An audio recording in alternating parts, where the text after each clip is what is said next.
좋은 생각으로 때로는 좋은 마음으로 하나님 앞에 무언가를 드리고 싶어 하고 헌신하고 싶어 합니다. 그런데 만약 그것이 거절 받았을 때에 여러분 어떻게 반응하십니까? 나는 좋은 의도로 이야기를 했는데 그것이 거절을 받았다. 오늘 본문은 우리가 거절받을 때 어떻게 해야 할 것인가에 대한 말씀을 하려고 합니다. 거절받았음에도 불구하고 다윗은 복을 받았던 사람입니다. 복을 받되 우리는 복은 하나님으로부터 온다고 하는 분명한 이 사실을 그는 마음에 새겼던 것입니다. 사람들은 거절을 받을 때 한 세 가지의 모습으로 반응을 합니다. 첫째는 어떻게 대응합니까? 감정으로 대응하게 되어지지요. 내가 이 좋은 의도를 했는데 거절을 받았다. 얼마나 속이 상하겠습니까? 그래서 우리는 포기해버립니다. 알았습니다 하고서 포기를 합니다. 그리고 때로는 어떻게 대응합니까? 그냥 나름대로의 한번 상대하고 대항해 보기도 합니다. 나는 좋은 의도를 하려고 했는데 왜 그렇게 하느냐고, 이렇게 그런 감정을 가지고 내가 거절을 받았을 때에 대응을 하게 되어지죠. 두 번째는 거절을 받게 되어졌을 때 사람들은 어떻게 대응을 하게 됩니까?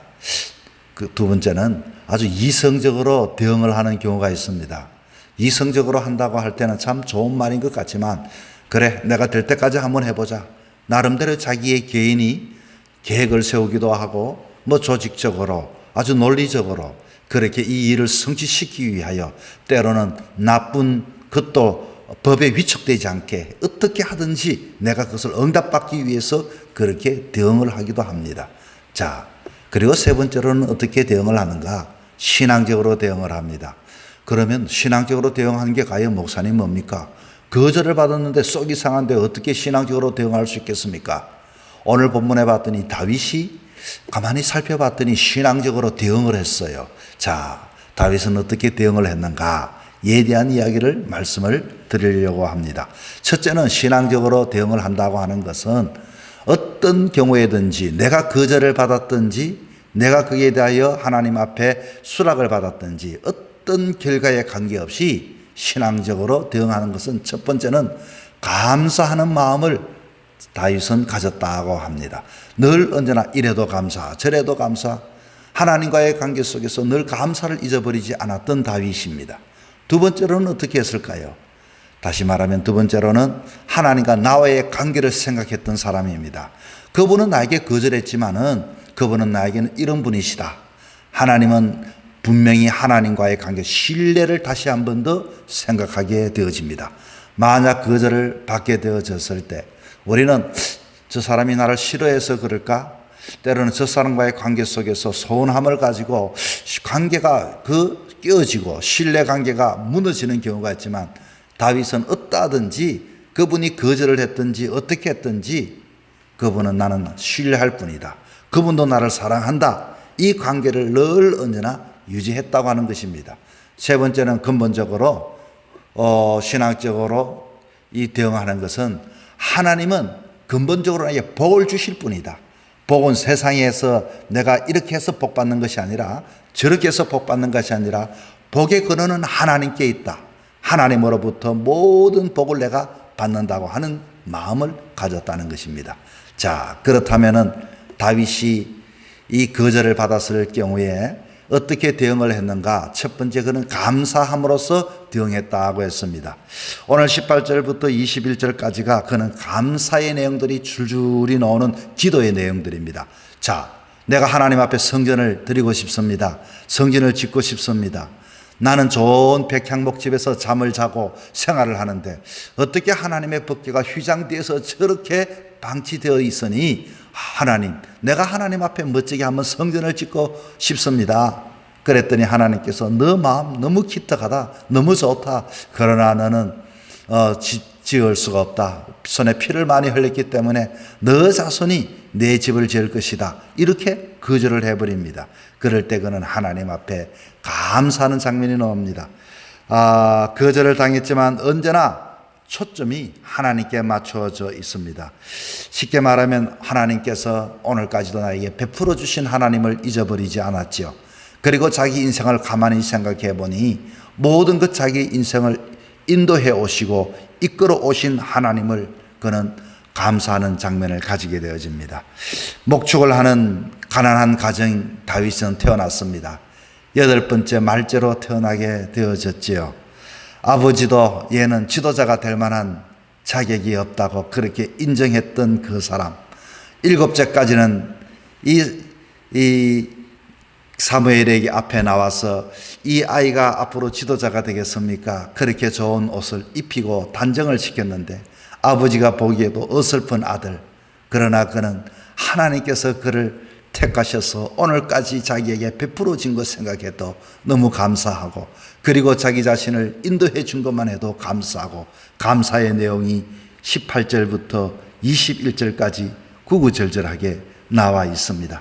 자, 18절에 보겠습니다. 하반절입니다. 내 집은 무엇이기에 나를 여기까지 이르게 하셨나이까?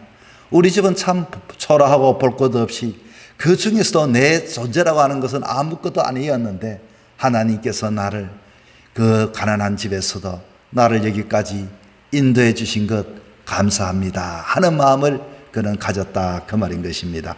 19절에도 마찬가지입니다. 주 여호와여, 주께서 이것을 오히려 적게 여기시고 또 종의 집에 있을 먼 장래일까지도 말씀하셨나이다. 주 여호와여, 이것이 사람의 법이니이다. 참 사람이라고 하는 것은 앞을 내다볼 수가 없지만 하나님께서 나를 여기까지 인도해 주셨다고 하는 것을 고백하는 장면이 나옵니다. 그렇습니다. 우리도 만약에 때로는 주님 왜 주시지 않는 겁니까? 저는 좋은 의도 아닙니까? 나는 하나님 앞에 헌신하려고 하는데요, 내가 하는 것이 헛된 일입니까? 뭐 이렇게 나름대로의 기도를 합니다. 그런데 하나님은 어떻게 합니까? 그래, 너 그 말한 것만 해도 나는 너무 기분이 좋구나. 그러나 너는 잠시 지금은 될 수가 없단다. 아니면 너가 아니라 너 자녀에게 이것을 허락하마. 이렇게 거절을 받게 되어질 경우에 우리는 어떻게 대응합니까? 감정으로 대응해서도 안 됩니다. 아주 이성적으로 논리적으로 대응해서도 안 됩니다. 어떻게 해요? 신앙적으로 대응해야 합니다. 신앙으로 대응한다는 건 무엇입니까? 아, 그렇구나. 앞으로도 지금 주님께서는 지금 이 시점에서는 거절하셨지만 내가 지난날 내 자신을 돌아보니 과거에도 나는 참 부족했지만 하나님께서 여기까지 인도해 주셨다는 걸 생각하니 참 주님 감사합니다. 앞으로도 이 거절을 통해서 주님께서는 또 감사의 제목을 주시려고 하는 것 저는 압니다. 하나님 앞에 그는 감사했던 사람입니다. 자, 두 번째는 그는 어떻게 대응을 했다고 합니까? 다시 말하면 우리는 거절받을 경우에는 그 두 사람의 관계가 깨어질 것 같지만은 그는 하나님에 대하여 초점을 맞췄는데 하나님에 대한 절대적인 신뢰의 마음을 잊어버리지 않았다고 하는 것입니다. 자, 하나님은 어떤 분이심을 고백하고 있습니까? 오늘 보면 22절에 봤더니 그런즉 주 여호와여, 주는 위대하시니, 하나님은 위대하신 분이십니다. 하나님은 위대하시고, 그리고 또 그 22절 하반절에 봤더니 주 외에는 신이 없음이니이다. 나름대로 여기도 도움을 구하고 저기도 도움을 구하고, 그런데 거절을 받다면 얼마나 마음이 힘들겠습니까? 주님 외에는 뭐 우상이라고 사람들이 세워보지만 그것을 의지하여 한번 해보겠다고 하지만 주님 외에는 다른 신이 없습니다. 하나님에 대한 절대적으로 하나님에 대한 신뢰의 마음을 가지고 있습니다. 우리는 여러분 부모라도 그렇습니다. 내가 거절을 받을 경우에 부모에 대해서 화가 나기도 하고 원망스럽기도 하고 마음이 힘들어지기도 하고 마음이 멀어지기도 합니다. 신앙의 삶도 사실은 여러분 똑같습니다. 왜 하나님, 내가 이거 내 자신을 위해서 한 겁니까? 내가 나쁜 일을 하려고 했던 것입니까? 좋은 의도 아닙니까? 그런데 거절을 받으면 하나님이 나를 싫어하나? 하나님은 나를 이렇게 관계가 멀어졌을까? 나는 좋은 의도로 가까이 가는데 하나님 왜 도망가실까? 우리는 그렇게 생각합니다. 그러나 다윗은 여러분 어떻게 했다가요? 절대적으로 하나님 위대하신 분입니다. 하나님 외에는 다른 신이 없습니다. 하나님에 대하여 그 관계가 소원할까 싶어서 더 관계를 가까이 하고 더 신뢰하는 장면을 우리는 볼 수가 있게 되는 것입니다. 그리고서 뭐라고 이야기합니까? 하나님은 나의 하나님입니다. 특별히 여러분 24절을 보시면 이런 내용도 나오죠. 주께서 주의 백성 이스라엘을 세우사 영원히 주의 백성으로 삼으셨사오며, 우리 이 백성은, 이스라엘은 하나님의 백성으로 하나님이 세워주셨습니다. 다시 말하면 세상의 부모가 때로는 힘들고 어려우면 자식을 버리지만은 하나님은 우리를 백성 삼아 주셨습니다.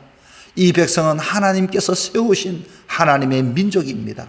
절대적으로 두 사람 사이의 관계를 때로는 사탄이 이간하기도 하고 내 마음이 섭섭해서 멀어질 수 있는 그 상 속에서도 하나님을 붙잡고 하나님의 관계를, 이와 같이 우리 이스라엘 백성들을 조성하신 분이고, 하나님은 위대하신 분이고, 하나님은 외에는 다른 신이 없으신 분이고, 하나님에 대한 자기의 신앙 고백을 철두철미하게 함으로 그 신뢰의 관계를 맺어가는 다윗의 모습을 볼 수가 있게 되는 것입니다. 그래서 내가 비록 거절을 당한다 할지라도 그분은 여전히 나에게 좋은 것을 말하시고, 그분은 나에게 늘 언제나 든든한 하나님이시다는 것을 그는 고백하고 있는 것이죠. 자, 세 번째는 오늘 본문의 이 내용의 핵심과도 똑같습니다.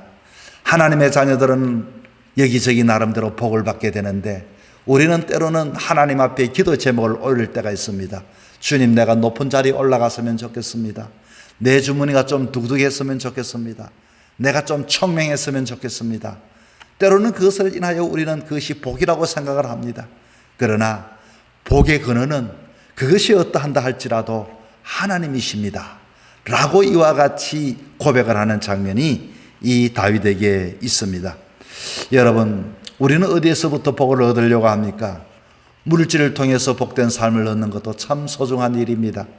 때로는 지식을 통해서 우리는 참 복된 사람이라고 이렇게 우리는 위로받기를 원합니다. 인간관계가 좋으면은, 야, 저 사람 복이 있는 사람이다. 사람 복이 저렇게 많구나. 인간관계를 저렇게 잘하는구나. 저런 사람이 저 사람을 도와주는구나. 그러나 여러분, 복의 근원은 인간에게 있는 것도 아닙니다. 복의 근원은 물질에 있는 것도 아닙니다. 복의 근원은 지식에 있는 것도 아닙니다. 복의 근원은 어디에 있다고요? 복은 바로 하나님으로부터 온다는 것을 그는 철두철미하게 기도하고 간증하고 하나님 앞에 올려드리고 있습니다.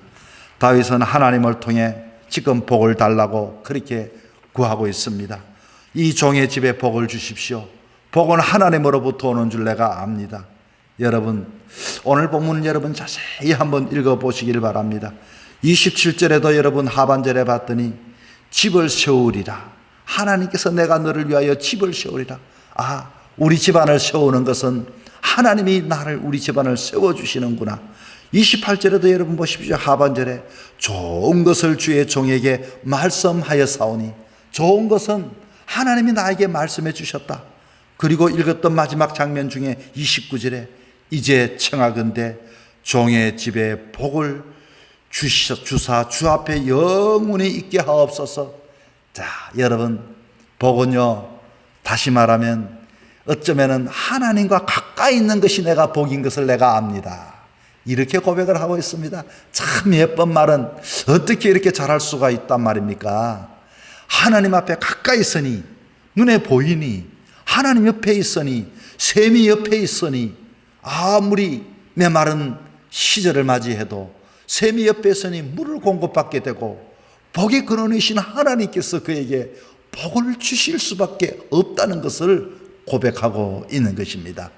자, 여기까지 우리가 본문을 이렇게 상고해 보았습니다. 그렇다면 오늘 이 하루도 참 너무나도 메마른 시대에 살아갑니다. 때로는 답답한 시대에 살아갑니다. 걱정이 있고 근심이 있고 미래에 대해서 앞으로 어떻게 될까 염려하는 시대에 살아갑니다. 때로는 예전 같지 않는 우리들의 육신의 건강이나 예전 같지 않는 미래에 대한 기대가, 꿈이 좌절되어질 때, 거절되어질 때, 그렇구나, 복의 근원은 하나님께 있구나, 내가 세상에 있는 줄 알았는데, 내가 이렇게 되면 내가 하나님께 내가 복을 받는 줄 알았는데 그것이 아니라 하나님이 내 곁에 계셨어. 하나님께서 친히 내 집을 세워주시고 때마다 시마다 나에게 말씀하여 주시고 하나님께서 나에게 영원히 복을 받게 하시는 분은 하나님밖에 없구나. 이렇게 고백을 하는 다윗의 장면을 우리는 보게 됩니다. 여러분, 하나님이 오늘도 저와 여러분에게 한날을 주셨습니다. 이 새벽에 기도하시기 바랍니다. 주여, 거절을 받는다 할지라도 오늘까지 여기까지 온 것 베풀어 주신 은혜, 인도해 주신 은혜 감사합니다. 하나님과 저와의 관계, 하나님은 전지전능하신 하나님이십니다. 하나님은 낮추기도 하시지만 높이기도 하시고, 하나님은 죽이기도 하시지만 살리기도 하시고, 하나님은 얻게도 하시지만 잊게도 하시는 그 하나님, 내가 하나님 곁에 가기 원합니다. 오늘도 좋은 것을 말씀하시고 영원히 종이 주님 곁에 있게 하셔서 복을 받게 하여 주시옵소서. 오늘 이 하루도 복된 하루가 삶을 살아가는 저와 여러분이 되기를 주의 이름으로 축원합니다.